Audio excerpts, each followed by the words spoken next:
नया IBN 7 हौसला है।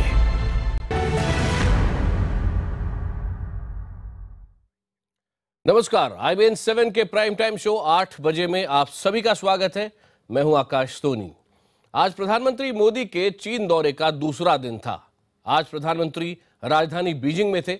उन्होंने वहां कई कार्यक्रमों में शिरकत की और साथ ही चीन के साथ 24 अहम समझौते किए। चीन से प्रधानमंत्री को तकरीबन 65,000 करोड़ रुपए के निवेश का भरोसा मिला है। चीन से कई कारोबारी करार हुए हैं। सैन्य भरोसे को बढ़ाने की दिशा में भी कदम आगे बढ़ाए गए हैं। लेकिन प्रधानमंत्री मोदी ने विवादों पर जिस तरह से भारत का पक्ष रखा, वो चौंकाने वाला था। प्रधानमंत्री मोदी ने चीन को साफ संदेश दिया, कारोबार और अच्छे रिश्ते संभव हैं, बशर्ते चीन रिश्तों में गड़े कांटे निकाल फेंके। प्रधानमंत्री मोदी ने साफ साफ कहा, अब वक्त आ गया है जब चीन को विवादित मुद्दों पर अपने रुख पर फिर से विचार करना चाहिए। दोनों देशों को एक दूसरे के हितों के लिए भी संवेदनशील होना पड़ेगा। आगे बढ़े, अपने खास मेहमानों से बात करें, उससे पहले देखिए ये रिपोर्ट। ये कैसा अद्भुत संयोग है कि टेंपल ऑफ हेवन के इस चौक में चीनी मूल के बालक योगा कर रहे हैं और भारतीय मूल के बालक ताई ची कर रहे हैं। ये अपने आप में सांस्कृतिक विरासत को जोड़ने का एक अद्भुत माध्यम हमें मिला है, जिसे हमें आगे बढ़ाना है। भारत और चीन के जटिल संबंधों में सहज अवस्था हासिल करना इतना आसान नहीं है, लेकिन हाल के सालों में विश्व में उभरती इन दो आर्थिक महाशक्तियों ने कारोबार को आधार बनाकर इस दिशा में आगे बढ़ने की कोशिश की है। लेकिन सवाल यह है कि क्या इस कोशिश में विवादित मुद्दे पीछे छूट जाएंगे? क्या संबंधों की सहज अवस्था हासिल होगी? पीएम मोदी ने चीन में साफ किया, दोनों देशों के बीच शांति और समृद्धि के लिए चीन को अपना रुख बदलना होगा। We both reiterated our strong commitment to make all efforts to maintain peace and tranquility in the border region. I found sensitivity to our concerns on this issue. वैसे पीएम मोदी का ये दौरा इन विवादों से उबरने में महत्वपूर्ण साबित हो सकता है। दोनों देशों ने सैन्य भरोसा कायम करने के लिए फैसला किया है कि जल्द ही चीनी सेंट्रल मिलिट्री कमीशन के वाइस चेयरमैन भारत यात्रा करेंगे।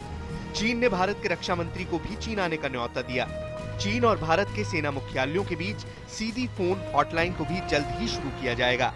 दोनों देश सीमा के हर सेक्टर में बॉर्डर पर्सनल मीट के लिए पॉइंट तय करेंगे।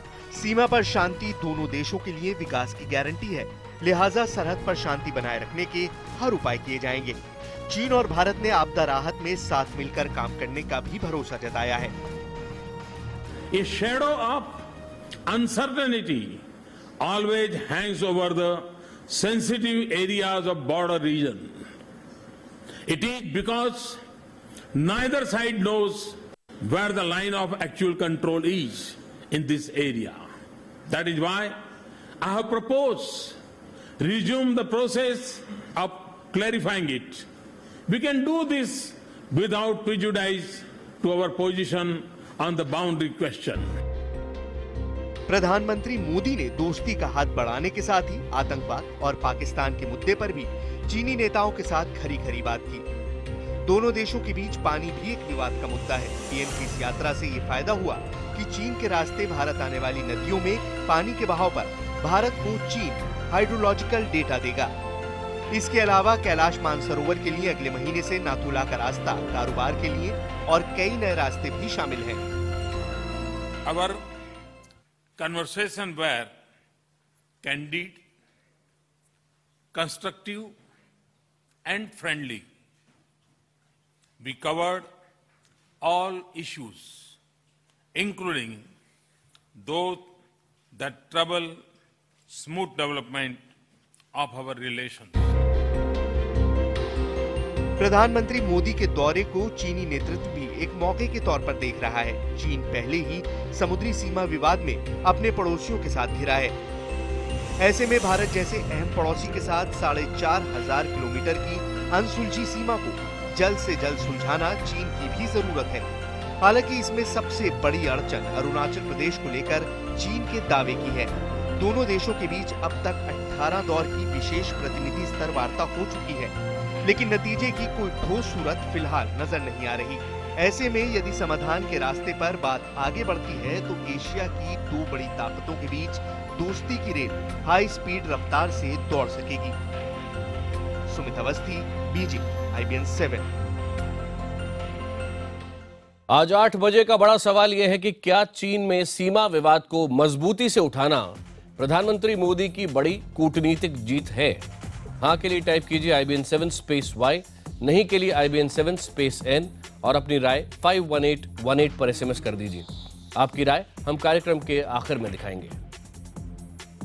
इस वक्त खास चर्चा के लिए हमारे साथ जुड़ गए हैं बीजेपी के प्रवक्ता नलिन कोहली, कांग्रेस के नेता सत्यव्रत चतुर्वेदी, विवेकानंद इंटरनेशनल फाउंडेशन के सीनियर फेलो नितिन गोखले, पूर्व राजनयिक RS काल्हा और centre for China analysis and strategy के अध्यक्ष जयदेव रानाडे, जो कि पहले ब्यूरोक्रेसी का भी हिस्सा रहे हैं। सबसे पहले नलिन जी, आपके पास आ रहा हूं। आज जो 24 समझौते हुए हैं और साथ ही साथ जो आशा है कि 20 और डील्स हो सकती है शंघाई में प्राइवेट कंपनीज के बीच में भारत और चीन के, इससे देश को किस तरह लाभ मिलेगा, किस तरह का मिलेगा?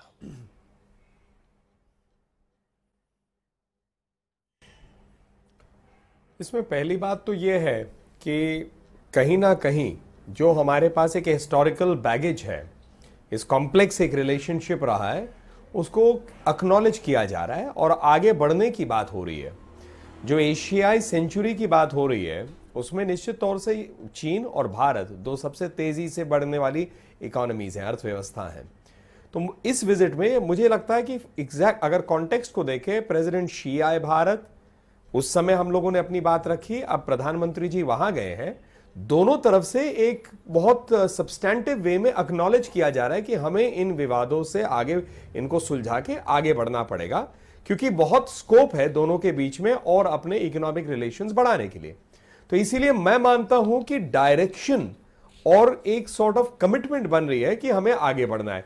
बाकी जैसे जिन एरियाज में 24 अग्रीमेंट हुए, स्पेस है, एजुकेशन हो गया, योगा की बात हो रही है, चेंगडू और चेन्नई में कॉन्सुलेट्स की बात हो रही है, पीपल टू पीपल कांटेक्ट बढ़ाने की बात कर रहे हैं, अर्थक्वेक मैनेजमेंट पे है, तो कई चीजें ऐसी हैं।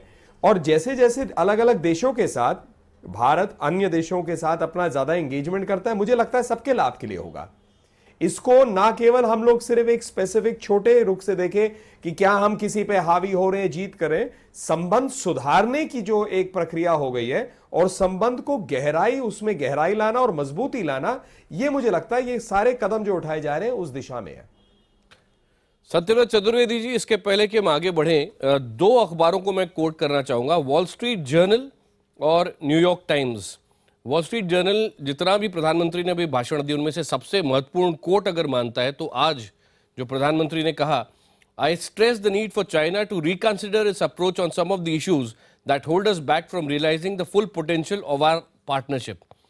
इशारा सीमा विवाद की ओर, और ये कहा कि आप दोनों के रिश्तों को देखते हुए वापस से एक बार सोचें कि आपकी जो पोजीशन है वो सही है या आप उसको रिकंसिडर कर सकते हैं। और न्यूयॉर्क टाइम्स की अपनी कमेंट है इसी कोट और इस विषय के बारे में कि आमतौर पे जो एशियाई नेता होते हैं वो माइल्ड और ऑब्लिक लैंग्वेज का इस्तेमाल करते हैं जब चाइना के बारे में बात करेंगे, पर मोदी जी ने एकदम सीधा अपनी बात साफ शब्दों में कही है।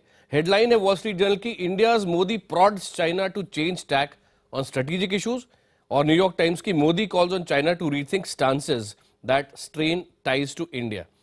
इस दृष्टि से क्या आपको लगता है ये एक अच्छा कदम था जो उठाना जरूरी था और प्रधानमंत्री ने उठाया? देखिए, भारत सरकार का प्रधानमंत्री क्या है, भारत का प्रधानमंत्री क्या है, और आज भारत का प्रधानमंत्री विदेश की जमीन पर है, चीन की जमीन पर है।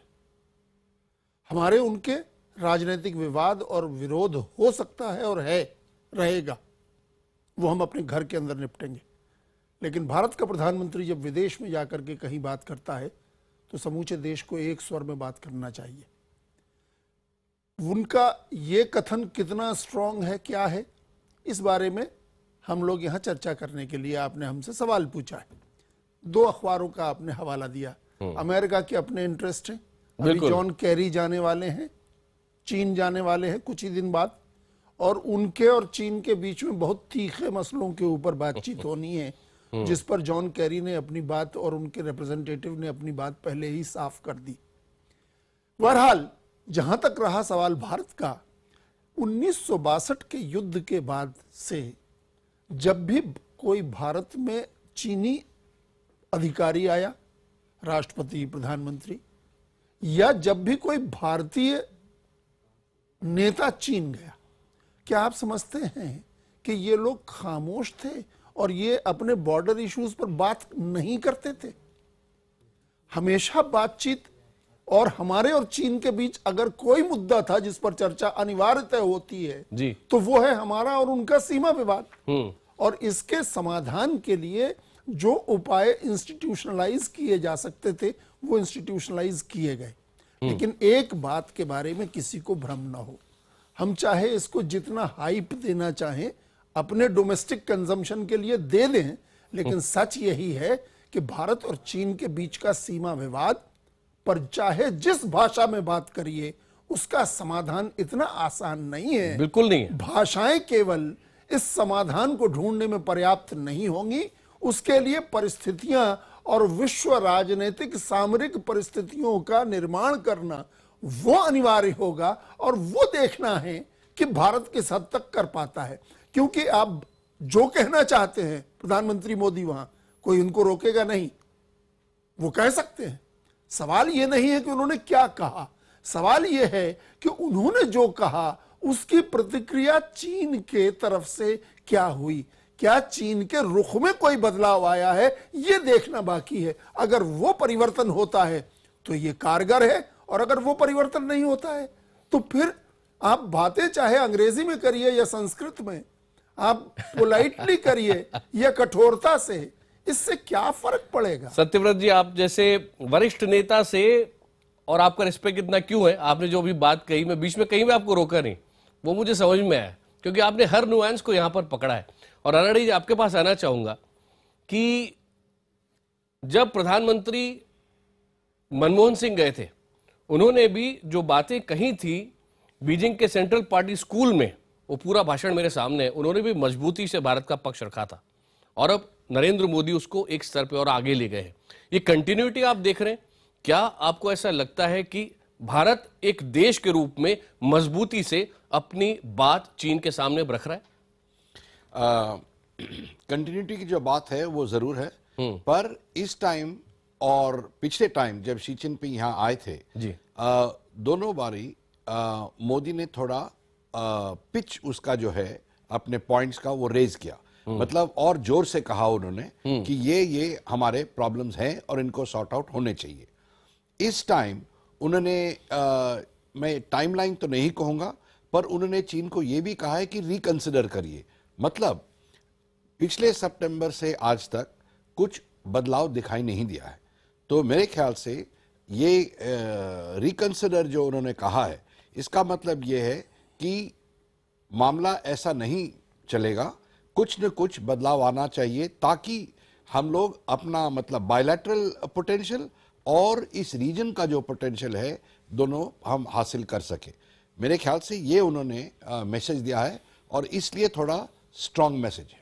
काला साहब, आपसे जानना चाहूंगा, क्योंकि आपका एक राजनयिक के तौर पे एक्सपीरियंस बहुत लंबा है।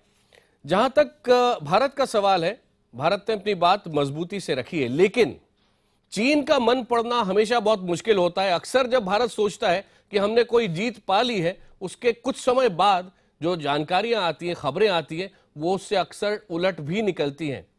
क्या चीन तक भारत का कड़ा संदेश पहुंच रहा है? देखिए, आपको मैं थोड़ी सी जानकारी दे दूं। जो सीमा विवाद है ये कोई आज का मसला नहीं है, ये तो काफी लॉन्ग स्टैंडिंग प्रॉब्लम है।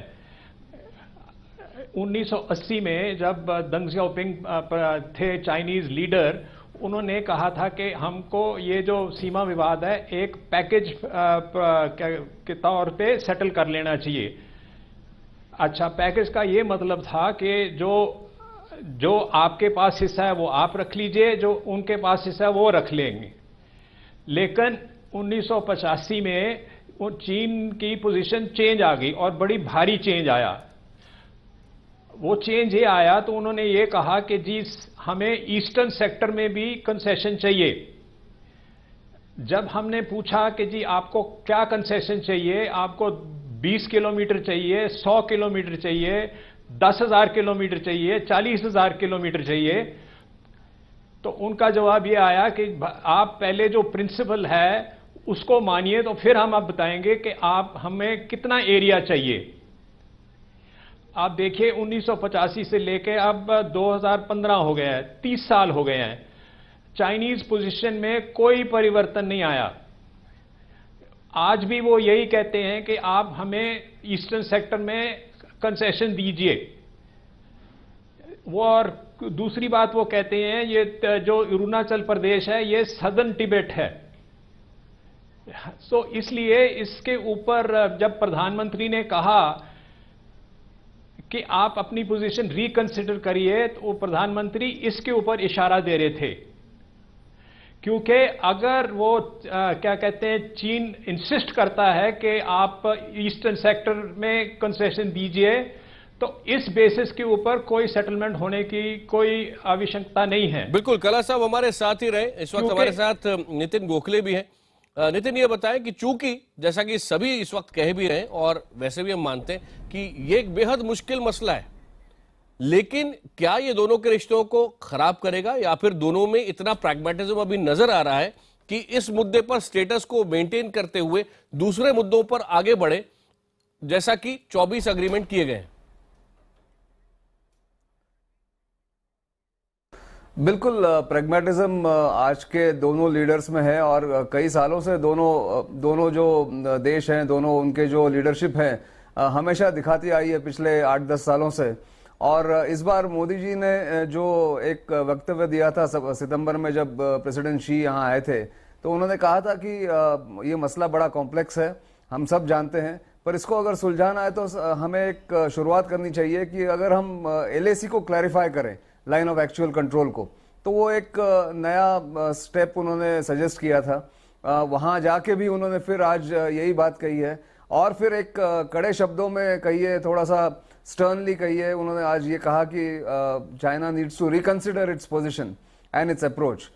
तो मेरे ख्याल से अब प्रैग्मेटिज्म दोनों तरफ है, दोनों तरफ स्ट्रॉन्ग लीडर्स हैं, नेशनलिस्ट लीडर्स हैं और शायद चीन ने ये मान लिया है कि अगर कुछ सॉल्यूशन या फिर आगे बढ़ना है ये सीमा विवाद पर, तो शायद यही वक्त है, क्योंकि एक 15 दिन पहले उनके जो प्रीमियर है ली कर्शियांग, जो वैसे उनके पॉलिटिकल पावर बहुत ज़्यादा नहीं है प्रेसिडेंट शी के मुकाबले, पर उन्होंने एक इंटरव्यू में कहा था इंडिया टुडे के साथ कि it is our historical responsibility to take this situation forward.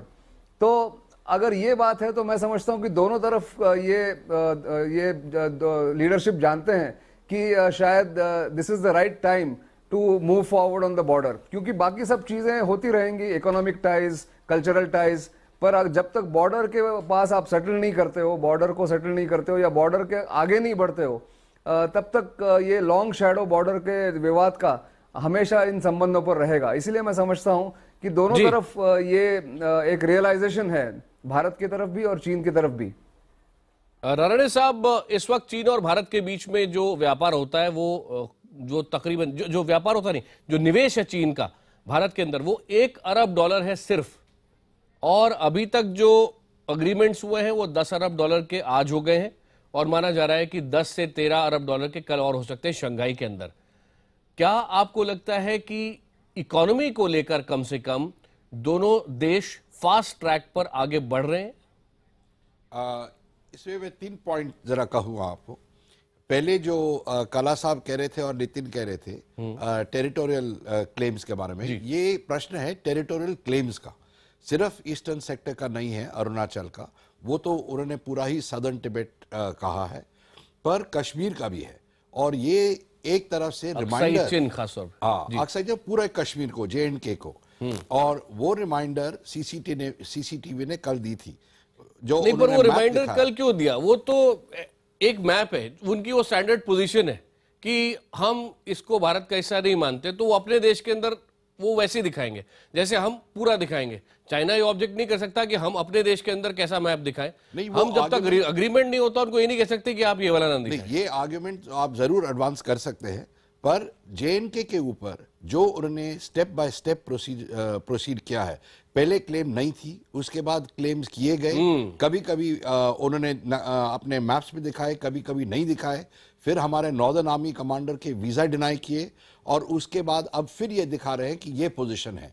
और इसके पहले मैं कहूं कि उनके डिफेंस मिनिस्ट्री के स्पोक्समैन ने 11 तारीख को प्रेस कॉन्फ्रेंस में तभी उसने कहा कि कश्मीर के ऊपर हमारा पोजीशन चेंज नहीं होता है, नहीं है।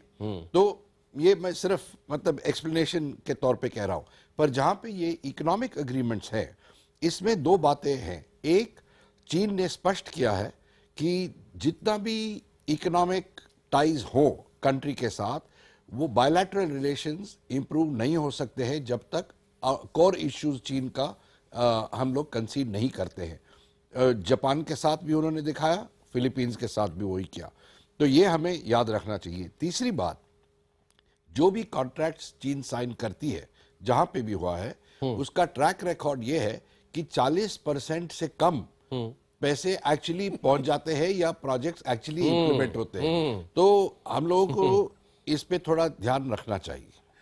सत्यव्रत जी मुस्कुरा रहे हैं, कारण क्या है सत्यव्रत जी? पिछले वर्षों में जो हाई लेवल विजिट्स हुई हैं दोनों देशों में, जरा उनके निकाल तो लीजिए आंकड़े कि कितने बिलियन डॉलर्स के पहले एग्रीमेंट MOU रखे हैं, जिन पर आज तक इम्प्लीमेंटेशन 10-10, 12-12, 15-15 साल से शुरू हुई नहीं हुआ।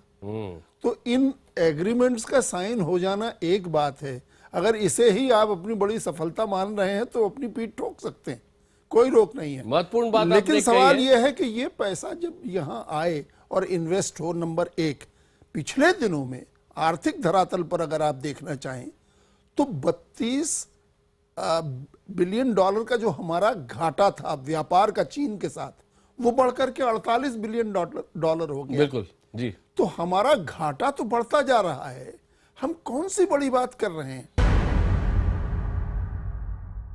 एक सेल्फी आज प्रधानमंत्री नरेंद्र मोदी ने चीन में ली, जिसमें चीन के प्रधानमंत्री ली कचियांग और भारत के प्रधानमंत्री दोनों एक साथ नजर आ रहे हैं, और उसको कुछ विदेशी अखबारों ने भी उठाया है, और टाइम मैगजीन में एक आर्टिकल है और उसके अलावा एक और आर्टिकल छपा है जिसके अंदर ये कहा गया है कि क्या ये दुनिया की सबसे ताकतवर सेल्फी है, और साथ ही साथ बात इसके बारे में भी की है कैसे प्रधानमंत्री मोदी ने विदेश नीति में नए रंग भर दिए हैं और कैसे भारत धीरे धीरे मजबूत होता हुआ दिख रहा है, और उसमें जो कूटनीति में बदलाव किए गए वो बहुत महत्वपूर्ण है। आगे बढ़ने से पहले ये रिपोर्ट देखिए।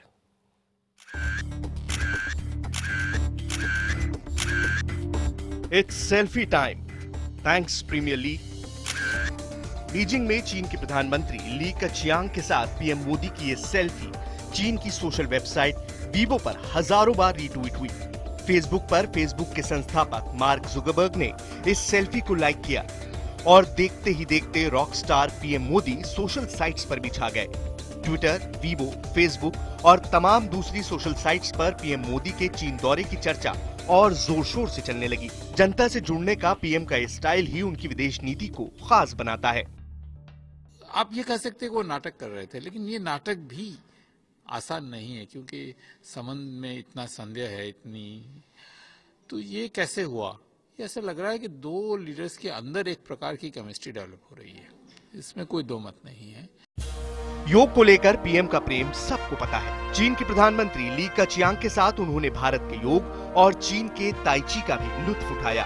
बीजिंग में टेंपल ऑफ हेवन में उनके लिए ये खास कार्यक्रम रखा गया था। उनके सामने दोनों देशों के बच्चे थे और वो दोनों देशों के सुनहरे भविष्य की संभावनाएं पेश कर रहे थे।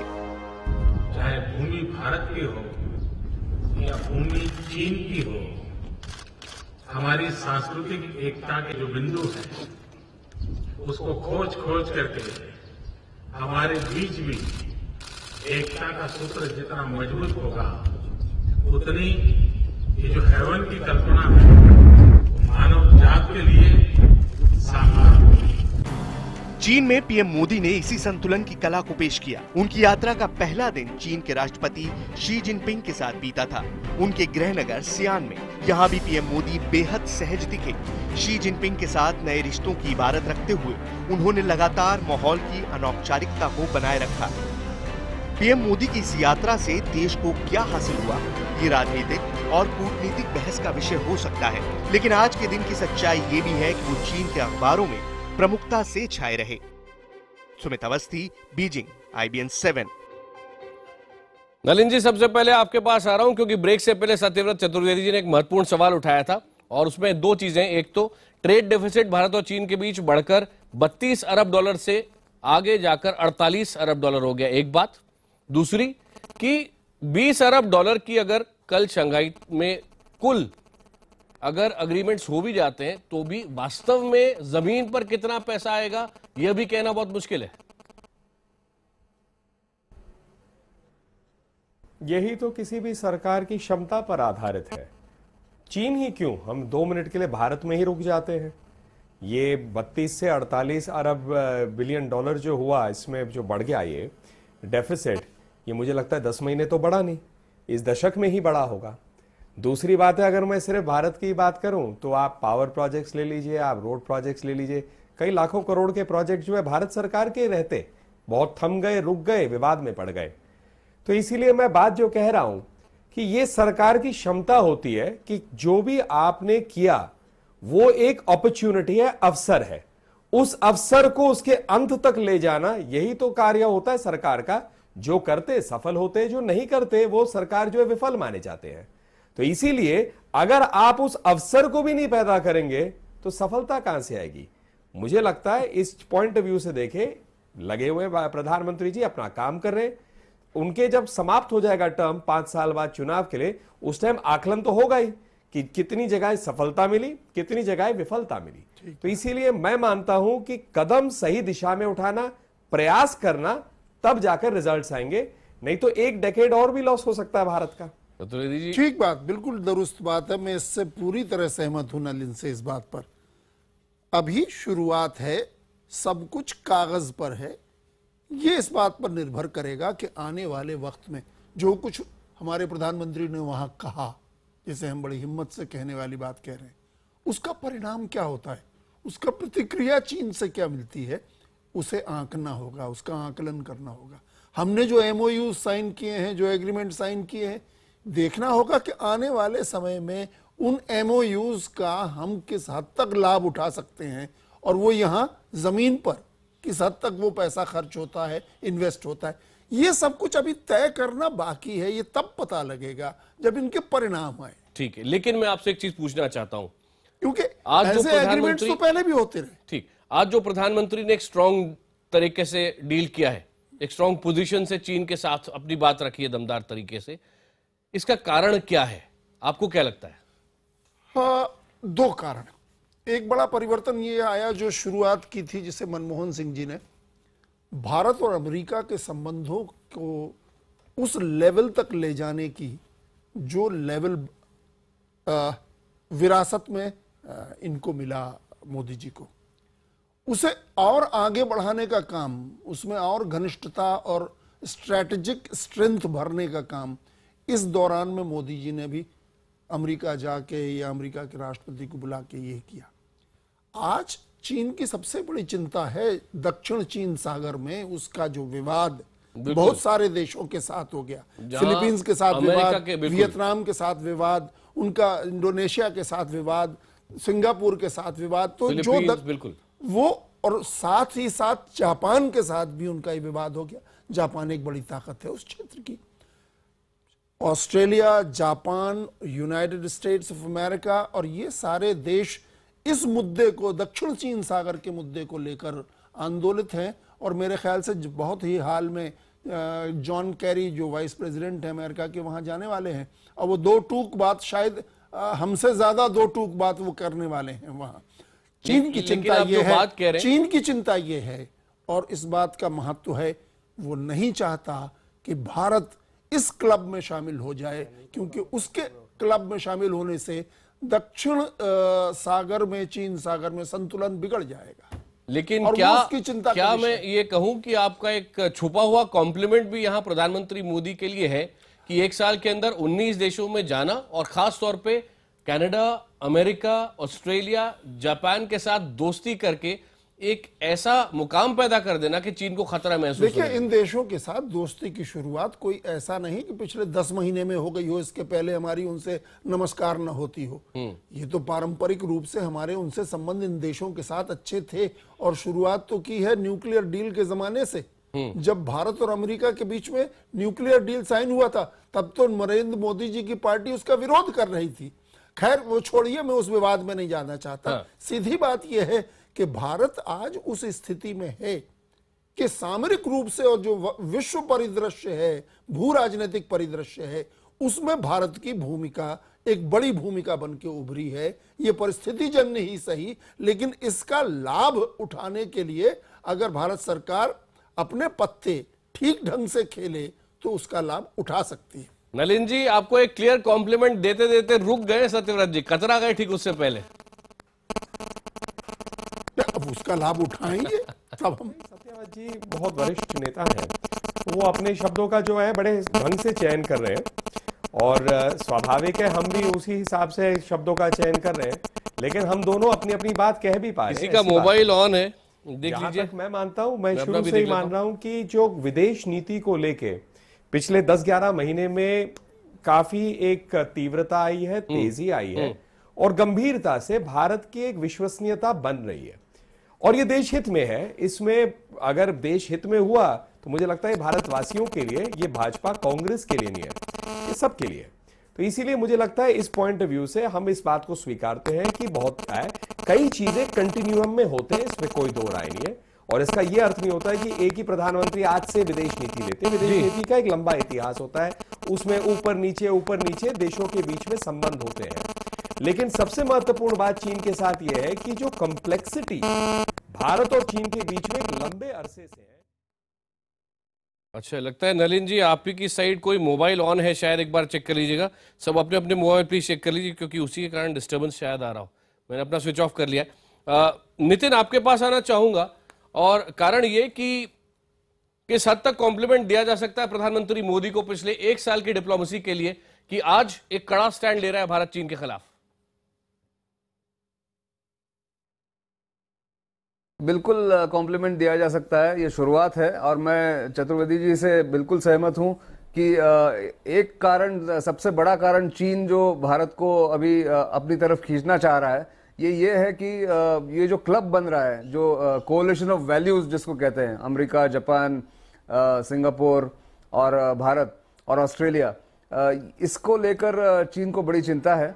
और दूसरी बात यह है कि, दूसरा कारण यह है कि चीन को पता है कि पहली बार बहुत सालों के बाद एक मेजॉरिटी की सरकार आई हुई है, और वो समझते हैं कि एक स्ट्रांग नेता जिसके पास स्ट्रांग मेजॉरिटी है, जिसके पास फुल मेजॉरिटी है, वो शायद जो विवादों पर थोड़ा आगे बढ़ सके, तो थोड़ा कुछ सोल्यूशन निकाल सके। इसलिए ये इन दोनों कारणों के कारण चीन भारत की तरफ बढ़ रहा है, मतलब हाफ वे आया हुआ है। भारत को भी जाना चाहिए, पर हमेशा चीन के साथ एक बात का ध्यान रखना चाहिए, और जो शायद रखेंगे, कि चीन अपनी बात पर हमेशा अड़ा रहता है, अपनी पोजीशन उनकी कंसिस्टेंट होती है।